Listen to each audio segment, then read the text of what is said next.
All right, so I guess we're starting. So, good morning, everyone. My name is Nimisha Pandey, and I would like to welcome you all to the episode 2 of our series From Awareness to Action Dismantling Rape Culture. Education stands at the forefront on the battle against gender violence and rape.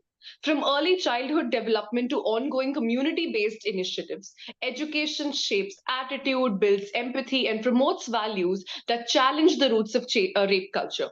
Through comprehensive sexual education, awareness raising programs, and open dialogues, we can dismantle harmful myths and replace them with respect, consent, and equality. That's why we at Chakra Dialogues Foundation thought it was a crucial discussion. Hence, we came up with reforming the narrative, educate to empower. I would like to call upon retired Wing Commander Mr. Satyam Kushwaha, founder of Chakra Dialogues Foundation and director of Indian Space Association, to kindly enlighten us with his few words. Thank you, Nimisha. This is our second episode on this very sensitive topic. We all have been kind of shaken by the sad instances at Kolkata, and a few years back it happened in Hyderabad. And I guess every day some of these incidents keep happening, but they do not reach us because sometimes they are suppressed, sometimes they are not reported upon. Well, what we can do is to see how we can contribute as citizens to ensure that we do our bit in sorting out this rape culture and not being silent spectators. And that is where I thank each one of you for having joined us to see how we can put our heads together to address this menace. We will be doing a series of these episodes wherein we are handling each ecosystem separately before we converge with our points. We already have 3 working groups in place led by Dr. Divya Bansal, Wing Commander Sonika, and Major Neeti, who are looking at different dimensions of seeing the problem. The primary essence being that there are many laws, guidelines which have been laid down from time to time, which include some of them by the Honorable Supreme Court. What we are trying to look at is that what are the implementation guidelines like? What does it mean in terms of how they impact the entire ecosystem, and what are the auditable dimensions in that, and in that what role can ordinary citizens like us or bodies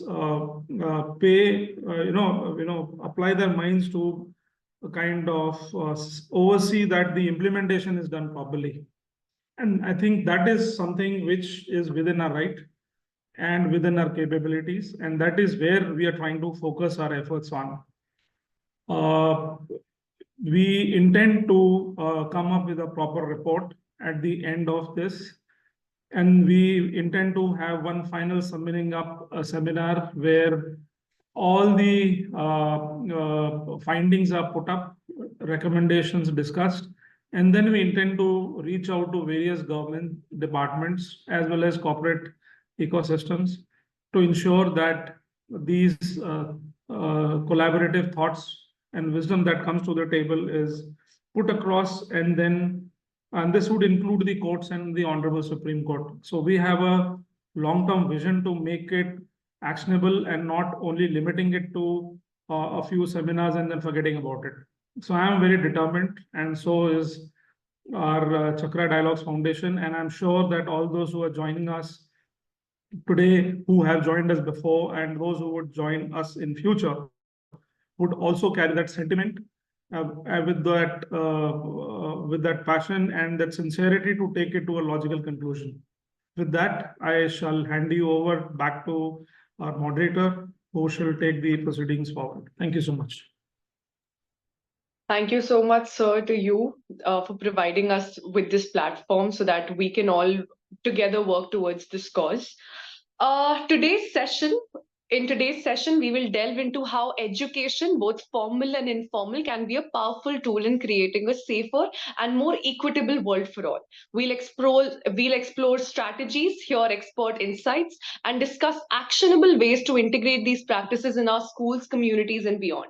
I request all the attendees to kindly post their questions in the chat box. We shall take them up in the end of the session as a question answer round. So without further ado, let's start. First up, we have Ms Sangeeta Kapoor, ma'am, Principal of Manav Rachna International School. Ms Sangeeta is University of Delhi graduate and has been certified from Harvard Graduate School of Education. She has 31 years of work experience and has worked with numerous prestigious institutions. We welcome you, ma'am. Kindly, can I have the spotlight on her? Yes, it is already there. So, ma'am, the mic is all yours. Thank you.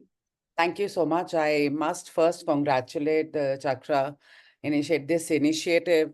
I think it's required at this time where we're talking of progression and we're talking of all equal rights, and we still have cases coming up like the one in Kolkata. And it's important and it's imperative that we do speak about it and together, like Sir said earlier, that all ecosystems come together to ensure that we have a safe environment for our students or the young ones that we deal with. And I think it starts right from the school life, and that's the reason probably I've been put first, where what kind of things that we need to do. I think the sexual education for students have to become part of every school, every curriculum. That's the first and foremost that we need to start with, whether it is rural or urban areas, both together. And when I talk of sexual education, there are three major components that we need to take care of. One is, of course, we normally do tend to, and I think we've all experienced that in our schools, that when we talk of sexual education, we are only spoken about the body changes that going to happen, and then we leave it there and nothing more is spoken about. And it continues till today, until and unless some schools have taken their own steps. We have to go more and beyond there. I think what is imperative is that we also get into the emotional side of it. We also get into the psychological side of it. And we speak about to our children about healthy relationships, about consent when it comes to, sexual education we are talking about, and also personal autonomy. These three things I think are very important and has to, at different stages of life of a student, have to be spoken about. Other than that, and also very important part is that students have to be made aware at the school level about the laws and then the consequences of these laws. If we are not, into a healthy relationship, what can I do? Where do I go, whether it is a boy or a girl? Where I was researching about this topic, it was something very, I don't know, I was reading a WHO report and a data that really shook me, which I never thought was true, especially for Indian context. So it said that, when we talk about the sexual abuse, the percentage of girls getting into it, a girl child getting into it, is 27%, wherein for a boy child, it is 33%. It was rather shocking for me to, get that figure. So it is not just the girl child that we need to speak about, it's even the boys that we need to address here. And therefore, it becomes very, very important that both girls and boys are spoken to at a right age, right from the school level, and taken forward at the university, college level as well, and not left it there. I mean, we tend to believe that, they've got adult and we leave it there. I had recently attended a seminar organized by Haryana Police, wherein they have come up with something very unique, and that needs to spread.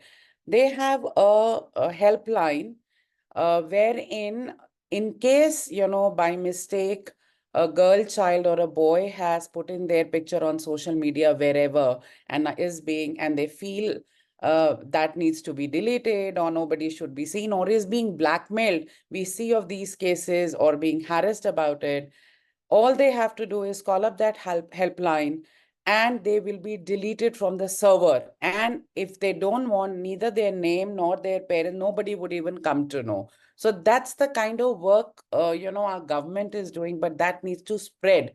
And I think school plays a very important role when we have to, give this kind of laws and to spread this word to our children. So that is one thing that I feel. And I also feel it is very important that, we have a interdisciplinary approach and cooperation between schools and the relevant agencies.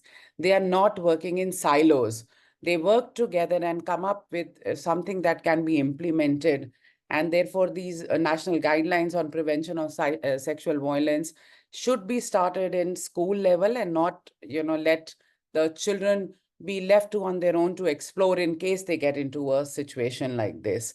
That's my thought. Another thing that I feel that is very, very important is that we take parent community, and as school and parents, we work in complete collaboration. While a parent may have the biggest influence on a child's life when it comes to educating about healthy sexual development, but many other adults play a very important role, and I feel the teacher being right on the top. And in case in school we find, so the counseling cell is very important for every school, and which is very functional counseling cell.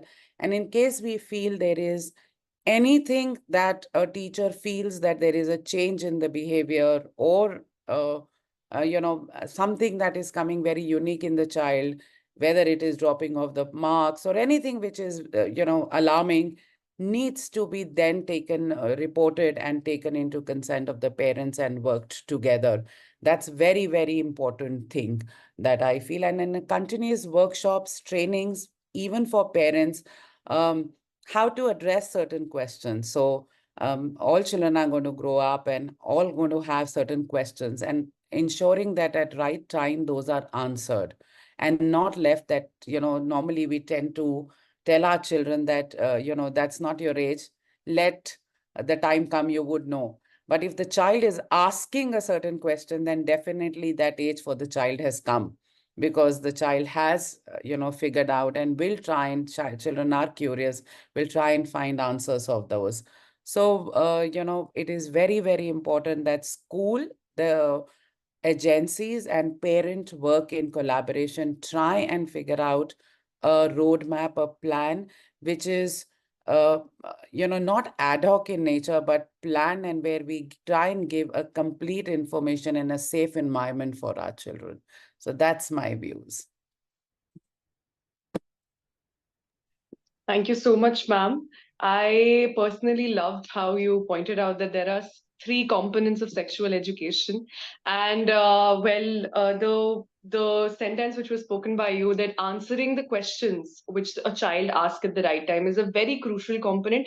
And this we've seen in a lot many problems. That like this entire issue is reflected in a lot many problems. If I start about the porn addiction, because if you're not answering the child's question, then he will obviously direct his curiosity to someplace else, someplace which does not have that kind of sensitive content over there.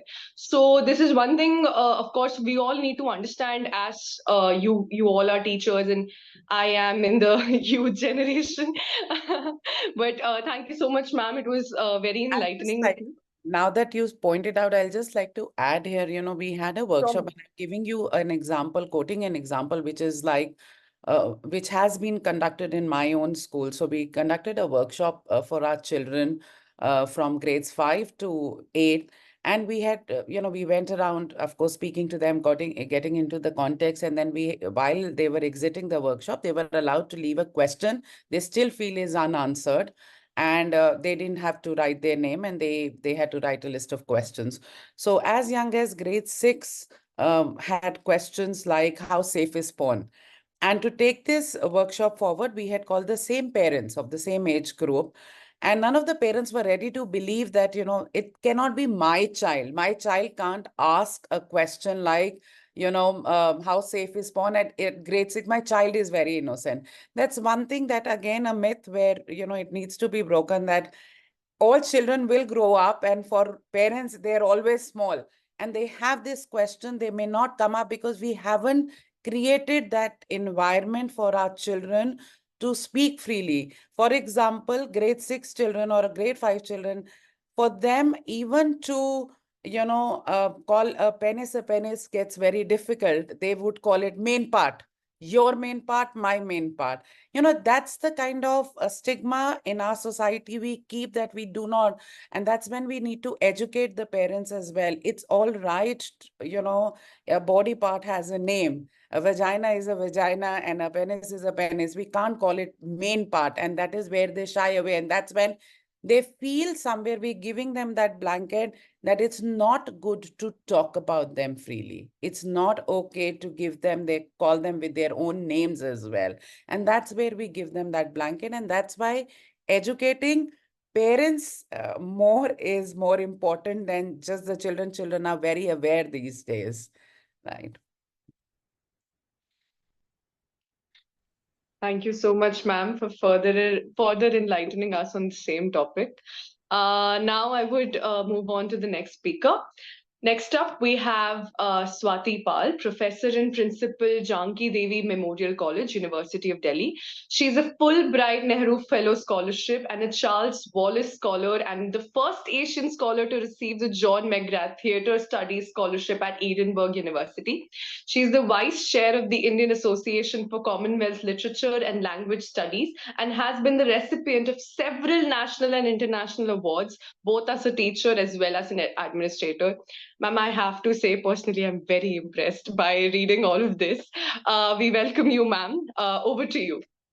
Thank you so much, Nimisha. At the outset, of course, I'd like to thank Chakra for inviting me to speak on a topic which, of course, is very, very close to my heart.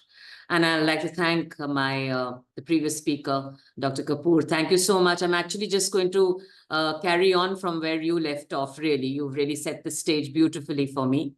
It's very difficult to speak cogently about something that you are emotional about.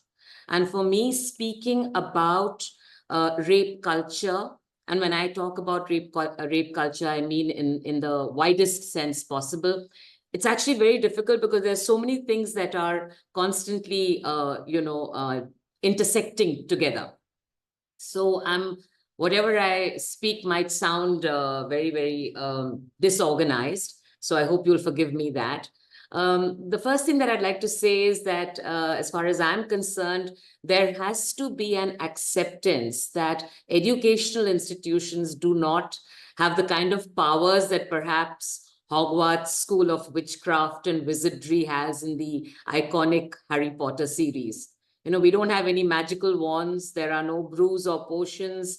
There are no chants that can be used to deal with the Lord Voldemorts and his tribes that, that are encountered in the series. The truth is that I wish we did.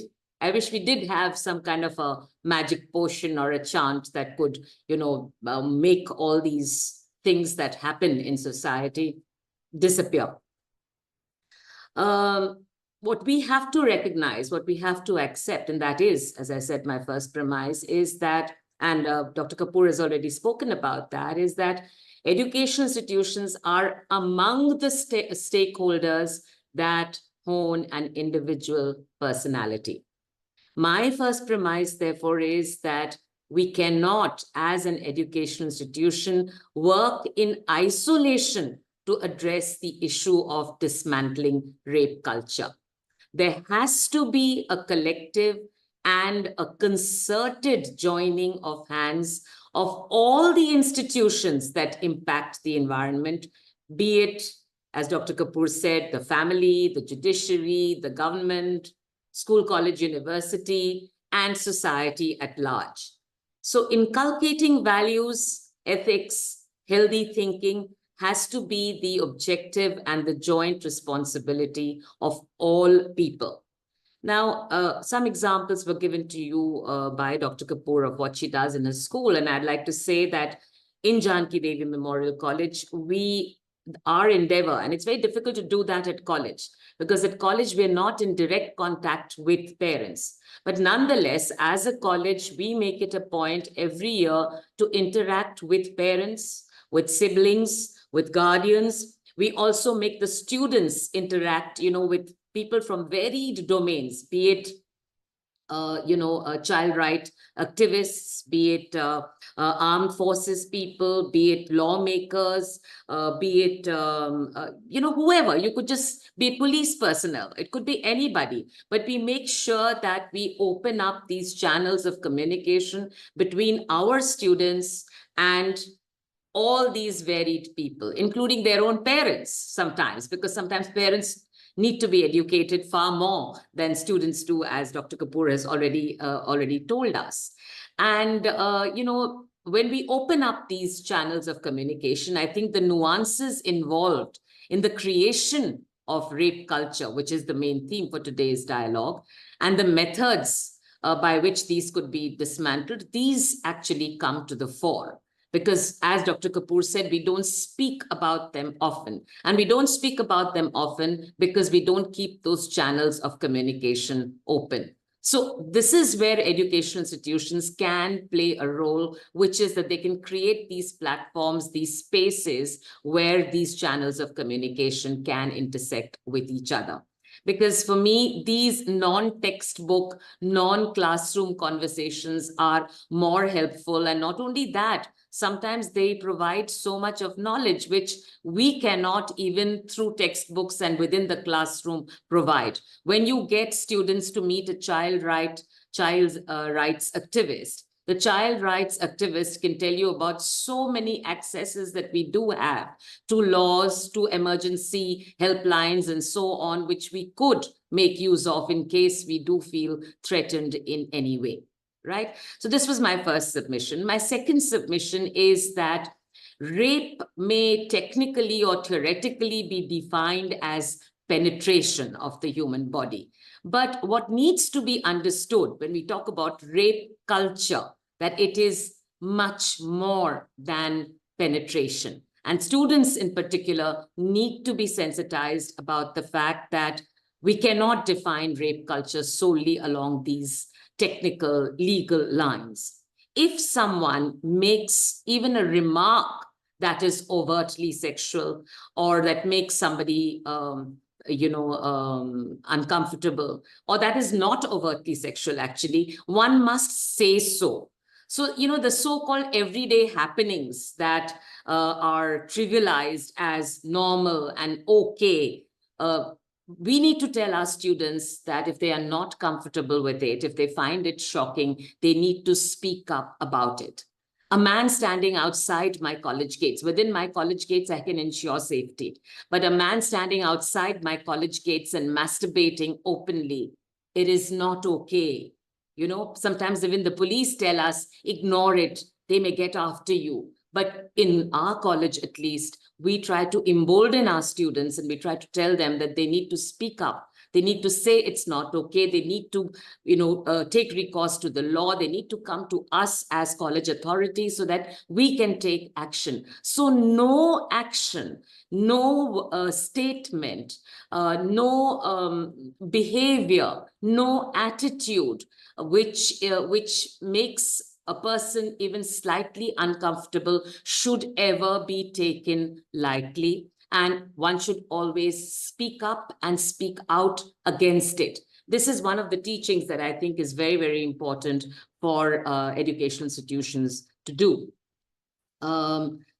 In fact, this incident happened recently in college, which is why I am referring to it, that we had a set of students who were initially very shocked to see a man masturbating openly outside the college. And in the first instance, they kind of they were so shocked that they weren't able to do a thing about it. And 3 days later, the same man, when they saw him, they completely, they took action. All of them got together. They ran after him. They caught him because he obviously began running. So they caught hold of him. They caught the police. Mind you, the police actually said, "Theek hai, hum dekh lenge," but now, ignore it. But they didn't. They came to me. They made a video of that man, and I transferred all of that to the police station, to the SHO close by. So, so this is a successful example of how sensitization, of how emboldening our students paid, rich dividends for us. as far as our college is concerned, I'd like to just continue by stating a few things. We have something called an open door policy. In that, there are various channels of communication. We have a very strong feedback system. So students have, access to giving a feedback in writing. They have access to student faculty forums, which meet every month, where they can voice anything that they find objectionable, apart from whatever other problems they may be facing pedagogically. They also have the right to voicing their issues regarding anything that they find offensive. So they also know, and this is a policy that I have been following forever, which is that the principal's office is not a sacred space which they can never tap.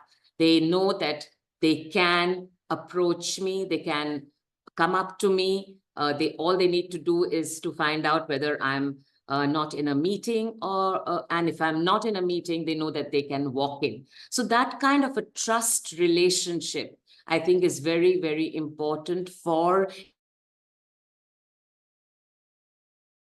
members, for non-teaching staff to build up within the students. The fact that they know that there are willing ears to listen, they know that not only will they be listened to, but that actually action will be taken. Simply consoling a child is not enough.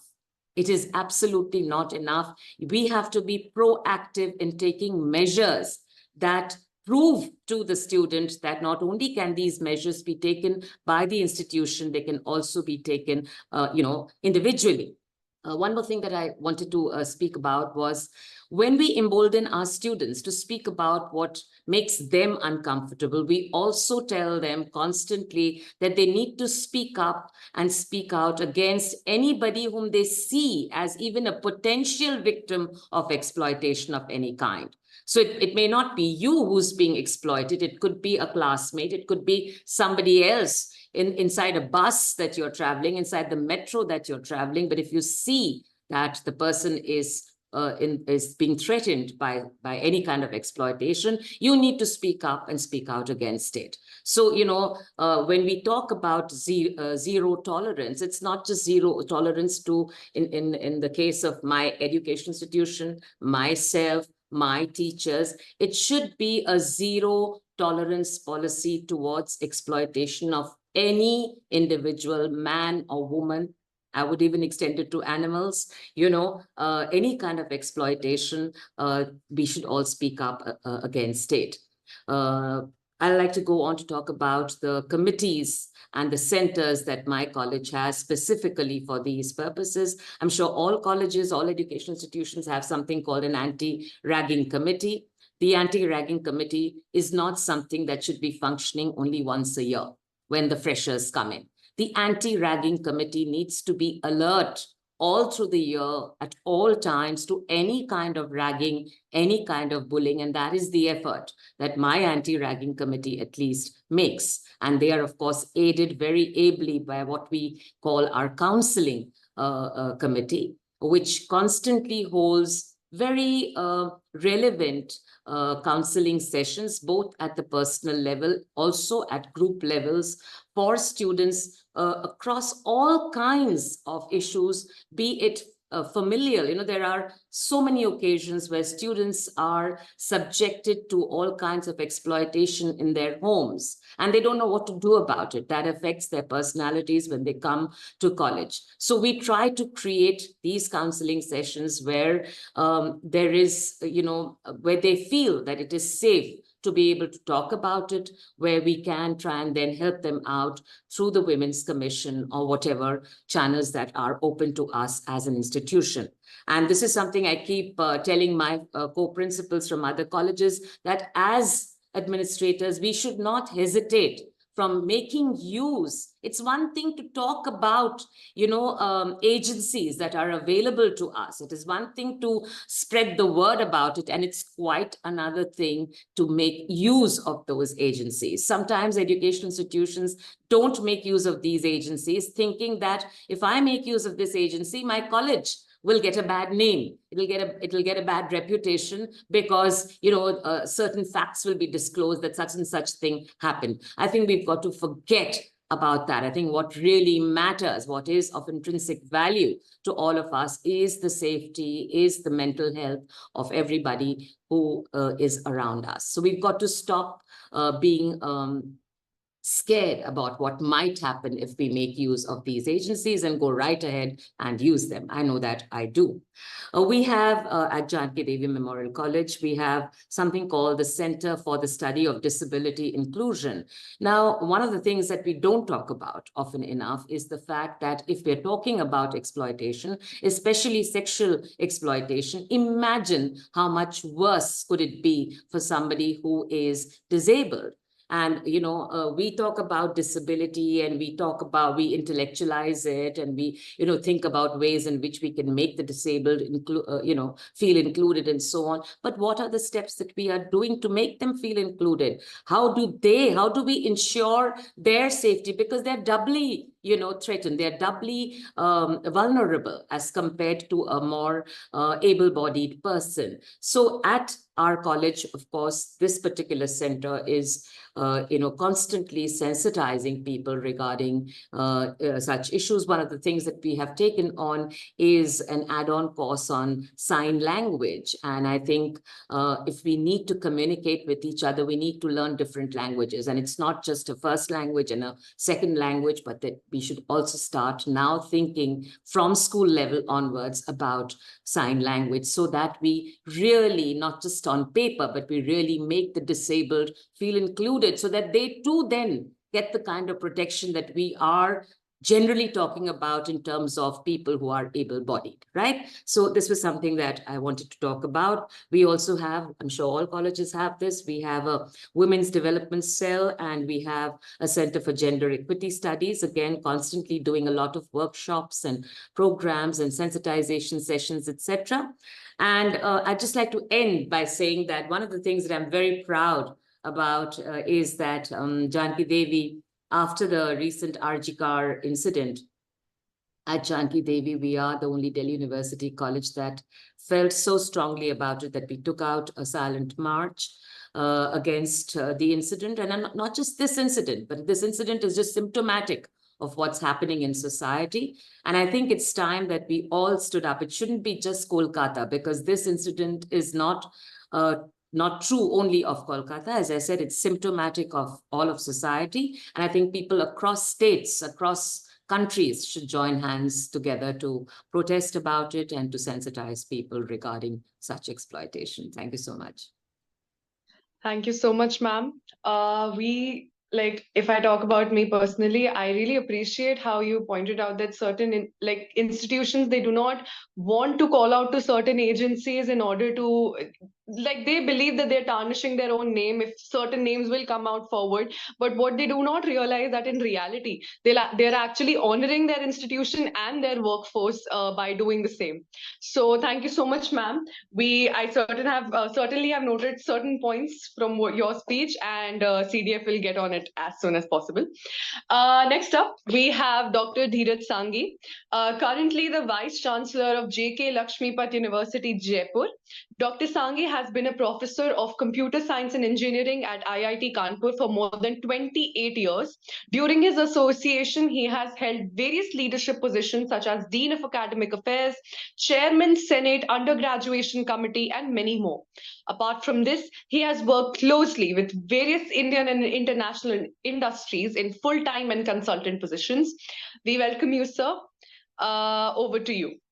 Thank you. Thank you very much. So I'm going to be brief. I think as a university, the first and foremost thing, the previous two speakers have also talked about is education, sensitization, having, maybe compulsory training of all the staff to make sure that the universities or campuses are safe spaces. Create a culture of enthusiastic consent whenever there is any relationship between a boy and a girl. And we are talking about not just consent for a sex, but consent even if somebody wants to put his or her arms around me. I think they need my consent to do that. So that's the kind of thing. The consent is not for an extreme step or it is also for small things that you display, affection or whatever. Also sensitization about not victim blaming, she was wearing this or she was wearing that or she was out in the night and, all that kind of stuff. The policy needs to be absolutely clear that we will have zero tolerance, and there should be examples. I mean, if something indeed happens, example should be created out of this, that indeed when we say there is zero tolerance, there is zero tolerance on the campus. And I'm going to give very quickly after this some beginning statements, several examples of that zero tolerance. Support system, of course, there are times when a woman feels uncomfortable because of some incident, some statement, some action. They ought to be able to go somewhere and say, this is how I'm feeling, this is what has happened, what do I do next? Is it something that I'm imagining, or is this something seriously wrong, or whom do I complain to? So I think there has to be a counselor on the campus where she can go without any fear and confidentially talk about these things. People who are dealing with students on a more frequent basis, like wardens, student life, and others, must be specially trained, beyond this usual yearly kind of, or semester-wise, we have these workshops and so on. I think we need more specialized training for those people. But I think finally, I really want to talk about this zero tolerance thing.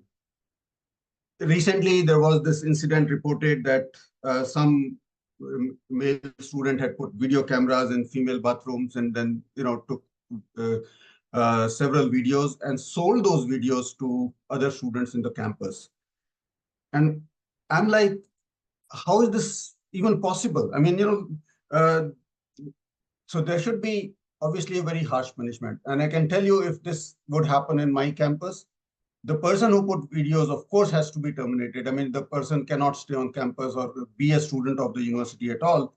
But every single person who paid for those videos, knowing that these are videos of their class fellows, should be out of the campus. They cannot be student anymore, right? So that is what I mean by zero tolerance. I see people, using today AI tools to create objectionable pictures of their female class fellows. Right? Now, many times we would not know who did this because, these photographs are being shared, and who is the originator of this is often unknown. But I wouldn't let that go just on the basis, oh, I received this photo, I forwarded this photo, right? If you forwarded this photo, you are equally to be blamed. Not just the person who created this. The person who created this, if we are able to figure that guy out, of course, we will even file an FIR and whatever else. But if you forwarded a photograph which is objectionable, then you are responsible. Any kind of bullying, any kind of unfair treatment. I remember a student here, he will go into the mess, and mess is common, there's no separate mess for men and women. And he would always break the queue, get into the first boy who is there in the queue and stand with him. So as if women, that doesn't matter, right?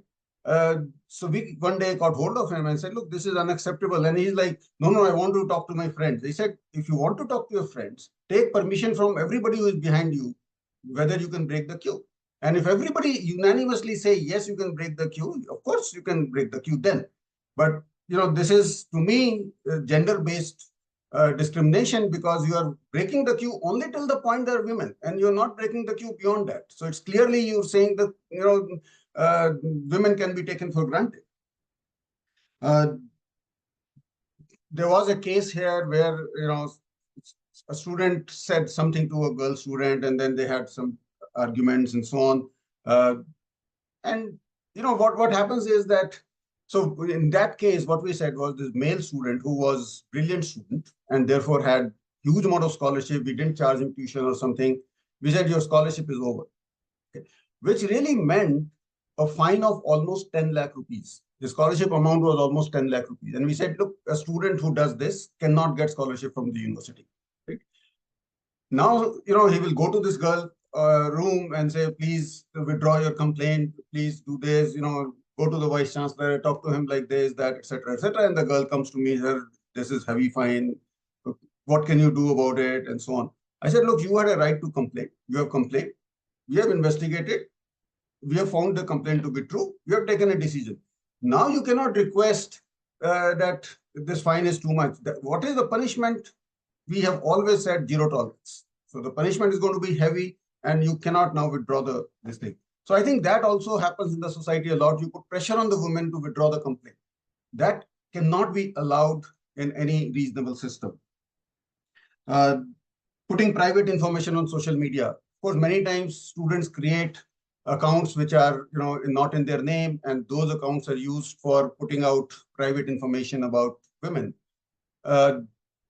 So we have a team which will go through these accounts whenever there is a complaint, and often you will see a pattern which helps you actually crack this. So we are not police. We cannot get the IP addresses. We cannot get the server information from Instagram or whatever. And we have also tried to put FIRs in such a case, and they will refuse to file an FIR. They will say, look, sir, we have 500 cases per day in the state, and we have a team of only 10-15 people in the office. How do you expect this? Unless there is a massive money involved in terms of cyber crime, we don't touch that crime. Right? This is what essentially the police will tell you every time. But I have seen that intelligent students, when they see a pattern over the last several weeks, what all the student has done, they can figure out who has done this. And to me, that's good enough for taking action against the student. Finally, we have something called a Center for Critical Thinking, which of course does a lot of other things, including critical thinking, problem solving, attitudes, and so on and so forth. But they are the heart and soul of the university.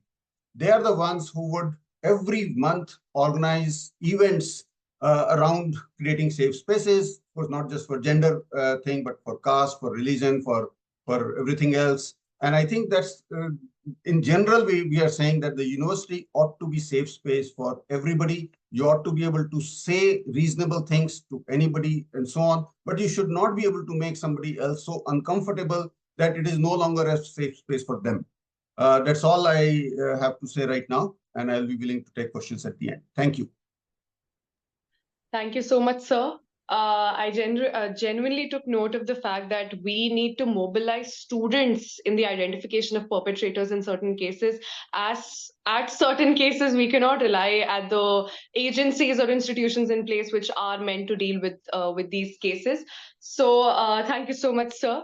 Last but not the least, we have Ms. Winfred Crawford, having a work experience of 24 plus years and a keen interest in being associated with people, specializing in the field of behavioral skills and NLP trainings and coaching. She has taken many sessions of POSH with different organizations, NGOs, and women groups, as well as personal counseling sessions for emotionally hassled individuals. We welcome you, ma'am, and the stage is all yours. Thank you so much. I hope I'm audible. So I've been listening to all the esteemed people here and perfectly understand that each one of us are making a complete effort to do something. Now, the first and foremost thing, what all of us are saying that yes, there is a need to do more.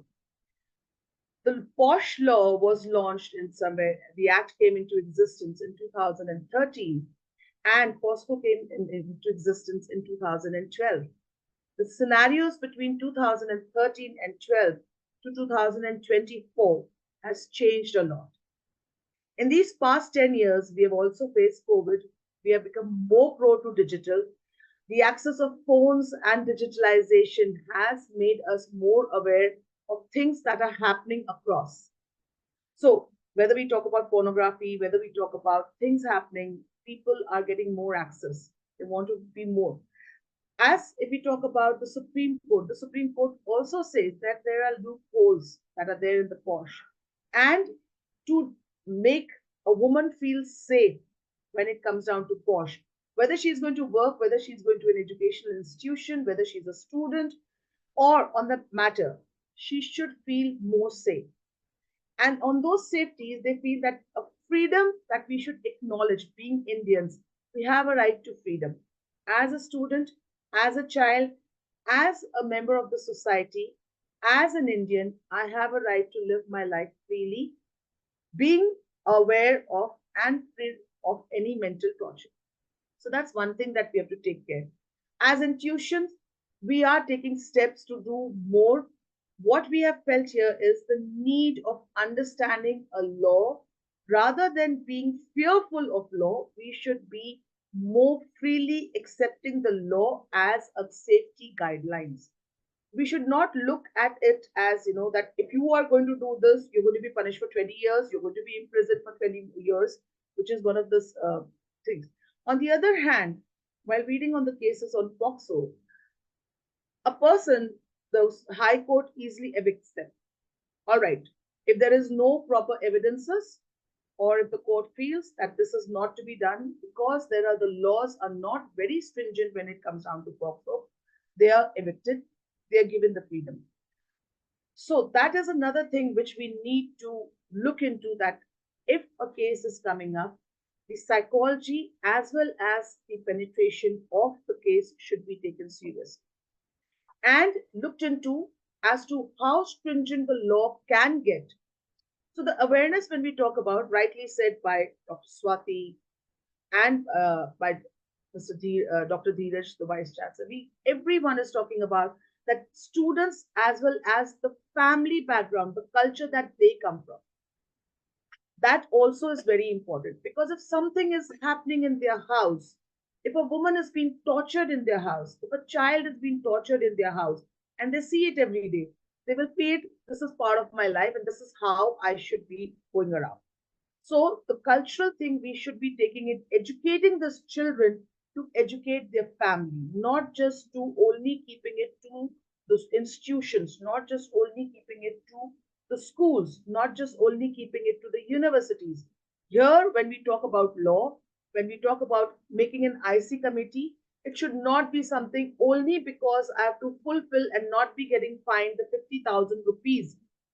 That is why I'm having an IC. The IC should be educated. Awareness program should not be a 45 minutes program where people do not understand what exactly is the awareness program about.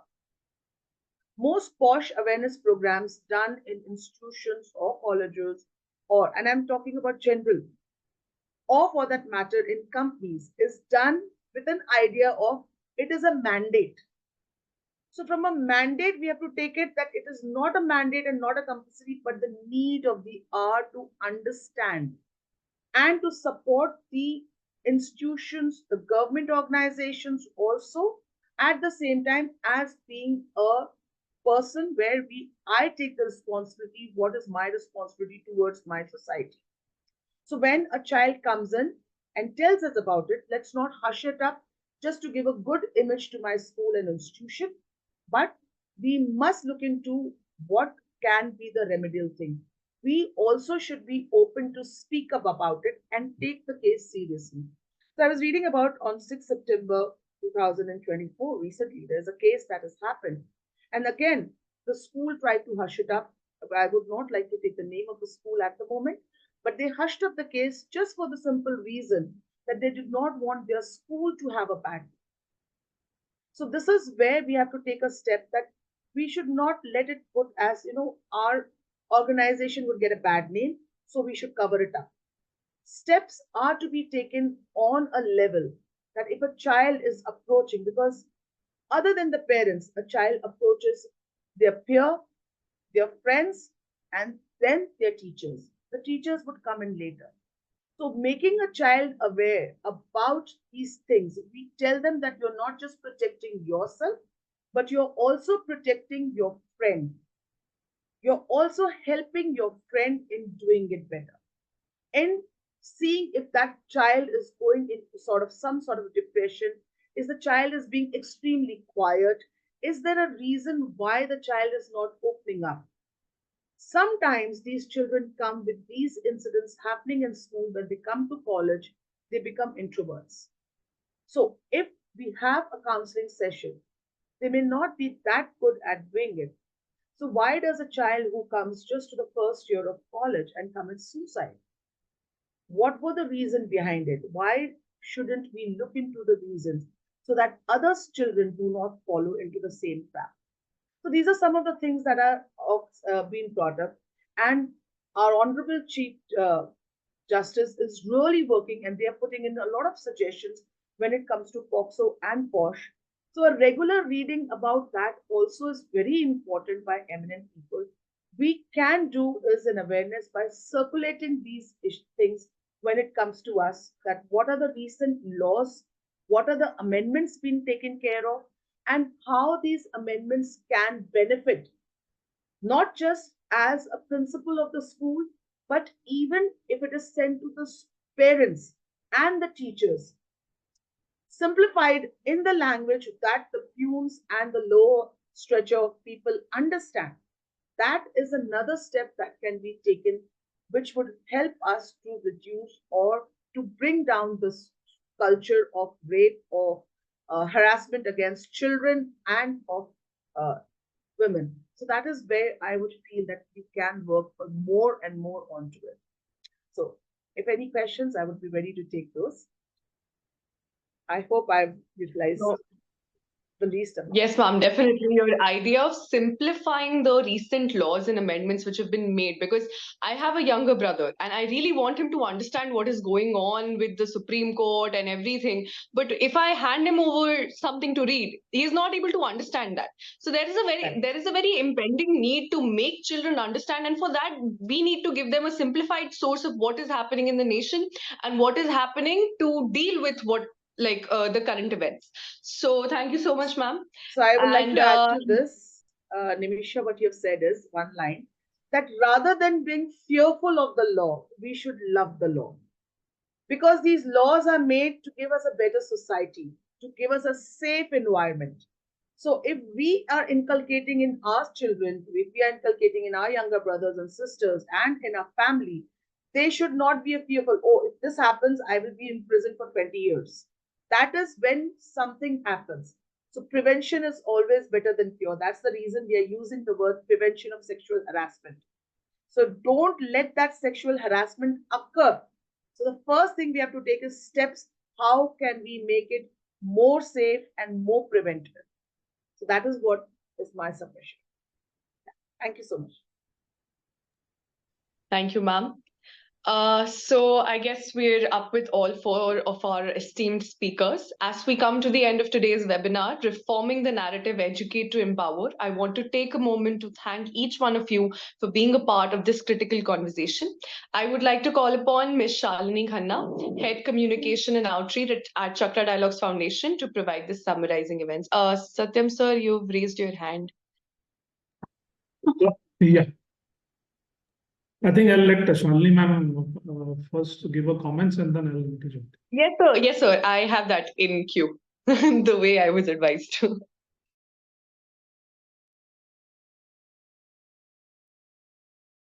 Thank you, Nimisha, and thanks to all the wonderful speakers. There are some points which I picked up from what everybody spoke, and I would just very quickly highlight those.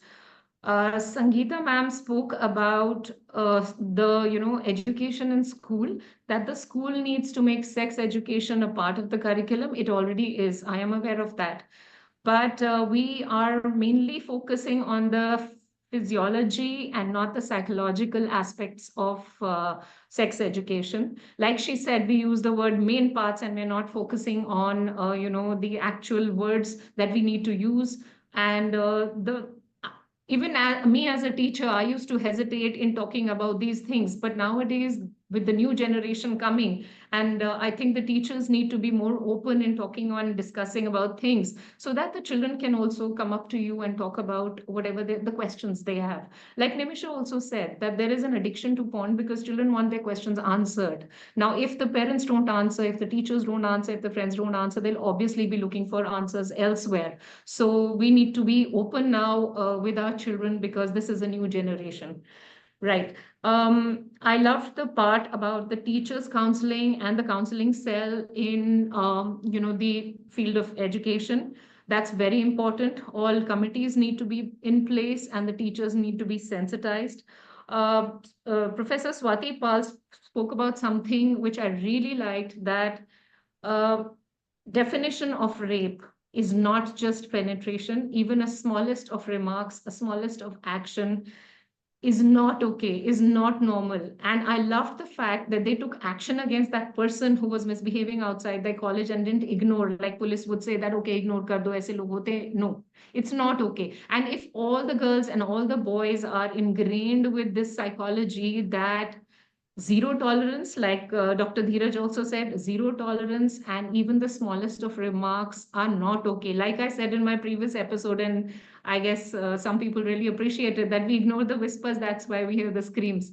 So this is what we were talking about. If a student is complaining to a college or a school principal that somebody is making remarks and we say ignore it, hota hai. No, ऐसा नहीं होता है, because this leads to encouraging that person to go further, go beyond the boundaries. They took action against that man. I'm really happy about. And then the open door policy that you have in your college, ma'am, is really nice. I think a lot of schools have it too, that children can walk in and talk about things. And they should be, one thing I liked is the factor of trust, that the children, the students, the college school students should have trust in their organization, that if I go to somebody, I will be heard and action will be taken. It's not that I will be shamed or my friends are going to get to know about it or the teachers will make fun of me that I complained. That happens a lot in schools. So that's a very good thing.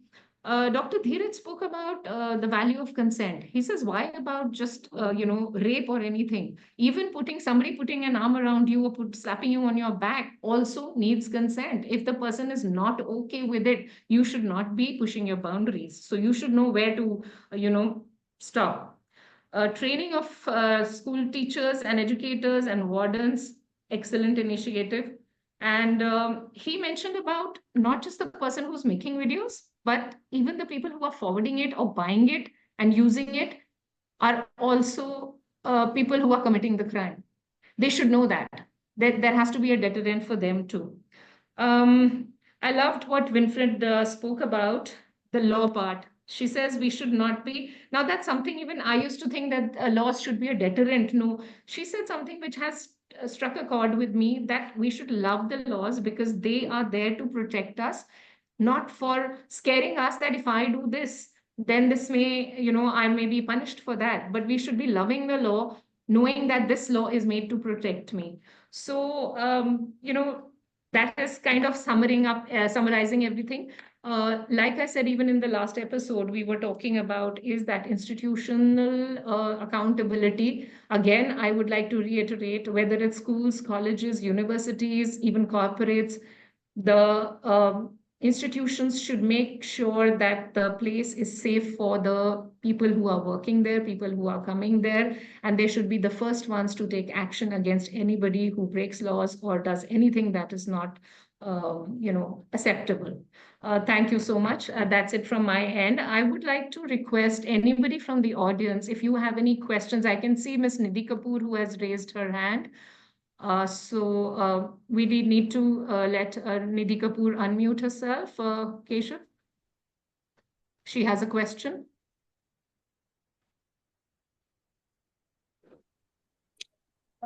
Good morning, Shalini ma'am. First of all, heartfelt gratitude. I mean, I'm so overwhelmed with today's session. The speakers were extremely impressive and I could completely, agree with what they were saying. As a school administrator myself, I'm heading as vice principal at Mayur School. I just needed guidance that if we wanted to organize counseling sessions or rather enrichment sessions for parents, wherein we could call a child right activist, psychologist, what are the agencies which we can contact?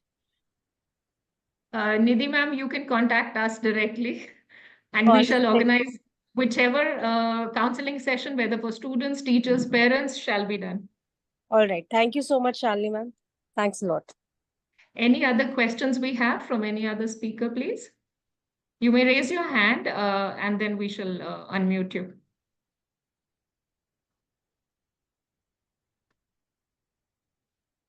All right, Nimisha, I think we can go ahead. Thank you so much, ma'am, for beautifully summarizing what all happened in the past 1 hour. I would yet again like to call Sam sir to provide the closing remarks. Thank you, Nimisha. some important pointers which I thought I could share. One was about, the student-teacher interaction, and especially where parents are invited. I think many times the kids are scared to open up, especially in front of their teachers or their parents, that what impression they would create should they kind of say something. So in case a kind of a platform is available where they can talk in an anonymous way, it can help. So here I like to mention of a tool called Mentimeter, where you flash the QR code and people scan it, and whoever has got whatever question, whatever thought he wants to put across, and they want any subject to be discussed, they just type it on their mobiles. Everybody's sitting there. So the questions are getting flashed on the screen, but there is no attributability. And I think that is where the maturity of both the parents and the teachers would be to handle them, tackle them, for the parents to understand that, yes, these are the issues which are grappling the youngsters, and so as the teachers. And then how do you deal with it? And then you can probably discuss some of the issues there, or maybe then you can let the students go, and there are certain things which need to be discussed only between the teachers or the students, or whatever format. What I'm saying is that let it first come out. And that is most important, because if it keeps sinking inside, it will keep churning inside, and many times they will not know. When COVID hit us, excuse me, my co-founder, she's in US now, so she started a very interesting initiative called Soul Wings. And there were at least 30 cases of suicides which we prevented. 1 or 2 cases were that people are just ready to jump off the balcony. I mean, it was a very scary scenario. And most of them were adolescent heartbreaks that were happening at that time. And in some cases, people were threatening. So it was a very messy thing. And trust me, it kind of hits your mind too, and it makes you very uncomfortable. The second thing which I find it very, very important to note is that there is often inaction by police. So I think this is where we need to work on that. Can we have, say, a citizen force which is verified by the police, which could include ethical hackers, who could work under the supervision of the police to at least identify the criminals, and probably we could have a web place where the defaulters could at least be named and shamed, so that starts acting like a deterrence, that if you do something, you will definitely be identified and caught, and you will join a hall of defame probably. So if you want to not get recognized, better don't do it, or don't indulge in it. And I think this is where I think the role of parents also comes into play. And my own son, he is in second year now. The day he was going to college, I had almost a 3-hour session with him as to how he is supposed to behave with his classmates, with his teachers, and how social media forwards, videos are to be handled, and should something happen, how you're supposed to deal with them. And I think that is where probably we as an ecosystem can come out with some pointers for parents also, because many of the parents who come from not very educated backgrounds, at least they can have a checklist that this is what they need to speak to their students and tell them that don't do this, because this is not going to be good for you, the society, the family, and the careers that you want to pursue. Should you get into this, then these are the kind of legal consequences they are going to do. Because many of times, until the legal system starts acting, people don't even know, okay, that what could be the consequences. So I think important to bring out what are the consequences. Many of these things are stuck in books of law, and the common person doesn't get to know what Nimisha was talking about. And I think that is another area where we need to focus on, to simplify and demystify the laws, and actually bring out that these are the consequences of your action, and these should be widely displayed at various places, in universities, in colleges, in schools, wherever the guys are. Next aspect is some of the technology solutions that I'll discuss with our Chakra team to see how we build something on that. I think what I liked very nice about what Swati ma'am spoke is emboldening the students to take action and have a very first-hand experience of dealing with students of JDMC during COVID. We had almost about 100 plus students who was volunteering to help save lives during COVID time under their NCC officer, Mrs. Debauti. And trust me, their conduct was exemplary. They came from varied backgrounds, but the way they handle people, and they used to get stopped, by the way. There were times when they used to tell me that, sir, usne aisa kiya. So I said, just give it back to them and take the screenshots. And we used to pass it to the IB or the police, and counter action used to happen. And I think that acted as a motivation to them, and they were very, very proactive in dealing with this, and that served as a motivation for the student volunteers from other girl colleges. In fact, we had 400 girl students who worked 24/7 for 4.5 months, saving 3,500 lives across the country. So I think that is something which is very good as a culture that you're breeding in your ecosystem, ma'am. And so is about your anti-ragging committee. I think this is something very, very fantastic. Then, ma'am, this Center for Disability Inclusion, I think this is another very, very important. And I like to work as Chakra with you to see how we can strengthen your initiative, what you're doing, and how do we spread this, because this is something very, very unique. First time I'm hearing. And the next thing which Professor Sanghi talked about, the deepfakes, I think I've had a few cases where the girl students reached out to me saying that, sir, mera aisa video hai and wo threaten kar raha hai, and how do I deal with him? In fact, in one case, this guy was drunk and he threatened to reach this girl's house in the middle of the night. And she didn't know what to do because she was fearing reputation loss. Ki sir ye aayega, mere maa baap meri padhai band kar denge. So those kind of threats were there. And I had to activate the full police ecosystem in the middle of the night.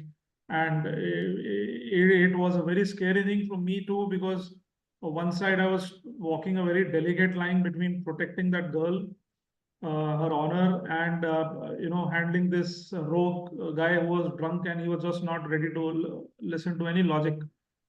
So I think these things are very, very important. And in case colleges and students can come out with such committees where people have the ultimate trust in the institution, that their identity will be kept secure, and they can come and they can come out with anything and it'll find a resolution. I think that is something which is very, very important, and building that trust factor is about going to solve a lot of problems for our institutions. Another thing that which ma'am mentioned about the various laws, I think that's very, very important, and that is another area we are very deeply examining as part of the Chakra working groups. There are certain cyber-related issues that I want to point out here, as the Professor Sanghi also pointed out, that many times our youngsters end up taking pictures of themselves in various ways, which may be for their own private purpose. But then what happens is that many times they then exchange their mobiles at Gafar market for a higher brand maybe. And what happens is that there's a proper racket that goes on there which extracts this data. And then this data is sold in various on various digital portals which appear on various sites. And then people, when they realize, oh, I know this person, and then they start kind of blackmailing. So I think a good cyber hygiene and how to manage your devices and how do you manage your personal lives is also something which needs to be explained to students. So we are going to be working on how we create this ready reckoner document, which we intend to circulate at a mass level. I will also request the active participation of many of our guests who are here. Please ask questions. This floor is open, and I'll be very happy if you can share some valuable thoughts and ideas which we can include in our deliberations and working groups. And you are most welcome to join our WhatsApp group. We have something on war against rape, which has been working for the last about 4 years. I will share the link here, and we'll be happy if you can be a part of it. The floor is open. We'll wait for 2-3 minutes to see. Professor Swati has her hand raised. Ma'am, Sure. would you like to say? I just wanted to add to what Wing Commander Kushwaha was speaking in terms of, emboldening the girls. And I must tell you, Wing Commander, that I had a very, I was very fortunate. I think I consider myself very fortunate. There was an incident when a particular chap was trying to heckle me, eve tease me, or whatever it is. And I had a group of students who were close by, and they came along to me and they said, ma'am, just stand here. We're bringing our hockey sticks and we're not going to spare this guy.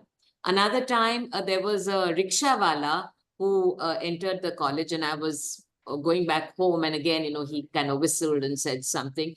And I had an entire group of students who were rehearsing for a play. They were my street theater kids who came running from a distance. They could see that their teacher was being heckled, and they came running. So, I feel that it just needs a little spark, which if it's ignited, and you did that during COVID with my NCC kids, and believe me, we do that all the time in college. So I just wanted to share this story, that's all. Thank you, ma'am. Any other questions from our esteemed guests? Yeah, any other guest who wishes to ask anything, please raise your hand.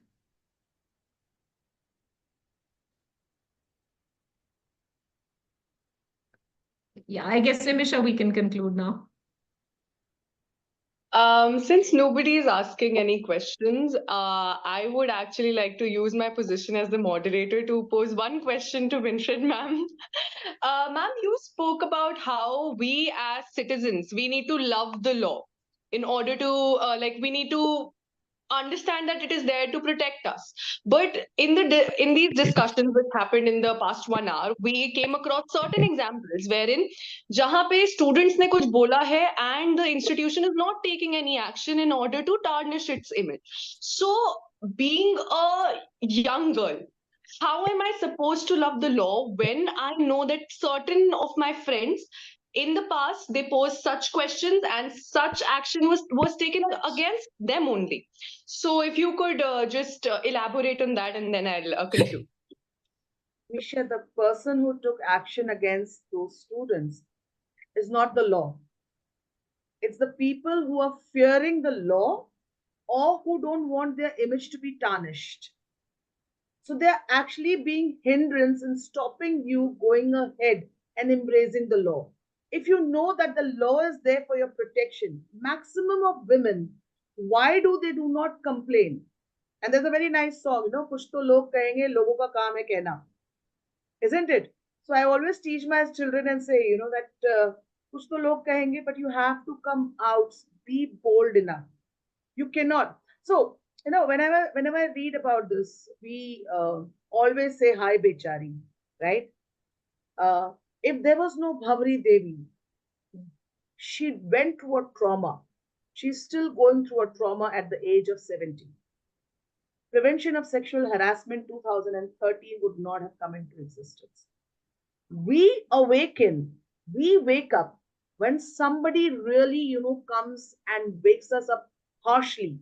When an incident happens, the question is, why wait for it to happen? Why should there be a rape in Kolkata for all of us to come together? Why not do it at that time? I'm talking about 1992, when I was just out of school. And my mother was shocked that I was there with all of them when this entire jalous went. I did not know why they were going, but I was there because it was a women's jalous and I had to go with them to understand why they're going. So in my school uniform, I took out my tie, tied it around my waist, and I went with them. And there were all these women from the village. Such a beautiful thing, waking up, standing up for one woman cause. So came in existence as Vishakha, and then Vishakha guidelines accepted by Rajasthan High Court. That's the beauty, what I like about that we were the first one to take the step of bringing it to the High Court, taking a step, but it took from 97 to 2013 for the act to be formulated. This gap gives the opportunities to the culprit to do something more wrong because the action is not taken on time. So if we nip it in the bud, now is the time not just to educate the most educated people who already know the law, who understand, but then the person who feels छूने से क्या हो जाएगा, इसको छाले तो नहीं पड़ जाएगा. That is the context that they have. So what if I said something to her? She's not getting hurt. Rather than taking it on egos, when I take POSH sessions and they turn around and say, so you mean to say I cannot sit next to her and talk to her? I said, no, there is no need for you to work on her laptop, putting your arms around and working. There are simple concepts that actually POSH has. Non-verbal communication, spoken skills, that is mind your manners, say please, thank you, and show your courtesy. How difficult is that to follow? If you are courteous, if you are minding your manners, you can never go wrong. Simple cases of harassments can be stopped. And the major thing which happens is when I am uncomfortable, I must speak up and say I am uncomfortable. So I should first realize it. But what has my family taught? Like we all are saying, ignore it, ignore it. That word ignore should be eliminated, reduced, removed. And we should learn to speak up and say, I am not comfortable with your behavior. I am not happy the way you are treating me. That is the first thing. So what you're trying to say as a student, as a female student, you can be the torchbearer. Educate your fellow students. Go back to your family and tell your younger brother and sister, it is not right to hurt a girl's feelings. It is not right to be traumatic. Just because you're a boy or just because you're a girl and just because you're more stronger and more powerful, you can do something wrong. Being powerful means being more supportive and at the same time protective. Aren't your parents being protective about you? So traumatically, don't let the child get into a trauma. If we come back to us, talk to us, tell me what happened. What is there if a student is sitting on the steps as a teacher? Why can't I go and sit down with him and say, hey, what happened? The students are scared to come up and talk to us. Why is it a student can send me a message at 1 o'clock in the morning? I'm sorry to send you a message right now, but this is really hurting me and I really want to tell you something. I'm someone who's just met him just few hours ago. And they remember things. Don't we remember things, what happens once upon a time in our school and how our teacher behaved? So the change of time, we also need to change. The world is getting digitalization, so let's get digitalized. Yeah, and you guys are the ones who can actually teach us how to be digitalized. Thank you so much, ma'am, for answering it. So, yeah. Can I say something? Sorry, Sure, I'm speaking a lot, but I can't resist. Winfred, when you speak about being able to speak, a girl should be. I think we should also extend that, and particularly more so because there's this stereotype that boys, if you're a man, you don't reveal your hurt. You can't speak about certain things because be a man takes so much of rubbish and should be stoically enduring it. So for example, I have noticed that there are these young boys, and I'm sharing this with you because it's a matter of great concern. So I see during, cricket matches and football matches, you'll find a little boy who will be, kind of treated in a very strange manner by the elder children, and then on the pretext that okay, hum tumko khila denge, we'll allow you this, we'll allow you that, is sometimes subjected to gross sexual exploitation by the senior boys, and they are unable to say it. I know of so many boys, now men, who have undergone all kinds of sexual exploitation in their homes, in the amongst their friends, in their families, and in their schools and colleges, and they've just not been able to speak about it because of the embargo on males speaking about things that they endure. So I think our society also has to urgently open up to this need that men, that the male child is, or that male adults are also equally susceptible. So it's not just women, that the law should be addressing both. This is what I wanted to bring. The irony is that prevention of sexual harassment of women at workplace, it is specially made only for women. And I say I don't want to wait for that day when something happens to a man or to a boy, and then our government and our agencies wake up and say that, oh, we need to protect the guy part also. So this is a sad, that men have nothing to do. Like even if there is a false case registered against them, they actually can't take much action against it. And many incidents have happened where POSH has been misused. Yes. So misuse of law also is something which is wrong. That's the reason I said, that the right usage of law is when I understand the law very well. And understanding is simplifying the law. If I say IPC code number so and so, only lawyers would understand. Yeah. Those technical words are something beyond the imagination or understanding of people like even educated or well-versed people like us. We may not know where the word is being turned and twisted, which line goes in favor or against. So this is where we have to work as hand in hand together. It cannot be one person doing all the work. It cannot be few people doing everything. So the common person also has to be responsible on this, and we have to take steps accordingly. So you wanted to say something? Yeah, ma'am.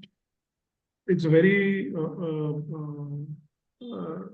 said that our young boys are also very vulnerable, and that is why when we started our initial initiative about 4 years back, we were trying to examine this subject from a life cycle perspective, starting from somewhere around 2 years, 1.5, 2 years, when a child starts expressing. We did a lot of homework at that time. We had some youngsters who went and connected with various retired judges and tried to examine it from a judge's point of view. We tried to see it from a evidence collection point of view, how this whole thing was. And we are intending to revive it, and we are trying to see it from all perspectives, in fact. And bullying in all boys schools is known, and how it manifests itself into harassment for them, that is also something very, very prevalent, and that also needs to be addressed. So in our process of deliberations, we intend to engage with all types of use cases and all kind of stakeholders who will help us upgrade our understandings, I would say. And then as a collective group, then we intend to come out with something which should see some action. So a big thank you to all of you for sparing your valuable time and giving us this understandings today. I deeply appreciate it. Thank you. Thank you so much, sir. Thank you so much, Winfred ma'am. Thank you so much, Swati ma'am. And thank you so much, Dheeraj sir, for providing us, and Sangeeta ma'am as well. Well, she has left the meeting, but thank you so much for providing us with such valuable insights. And Sam sir, thank you so much for providing actionable inputs. We look forward to working under your leadership. So throughout our discussion, it has become clear that education is not just a tool. It's a transformative force. By fostering understanding, empathy, and respect, education can challenge the deeply ingrained beliefs and practices that perpetuate the rape culture. Whether through formal school curriculums, workplace training, or community outreach, we all have a role to play in shaping a society that prioritizes consent, equality, and safety for everyone. But this conversation does not end here. Real change happens when we take what we've learned and bring it to our everyday lives. It is about having those tough conversations, holding ourselves and others accountable, and ensuring that the future generations grow up in a culture of respect and mutual understanding. Thank you again for your time, your engagement, and your commitment to this cause. Together, we can create a future free from violence and rooted in respect and dignity for all. Thank you all.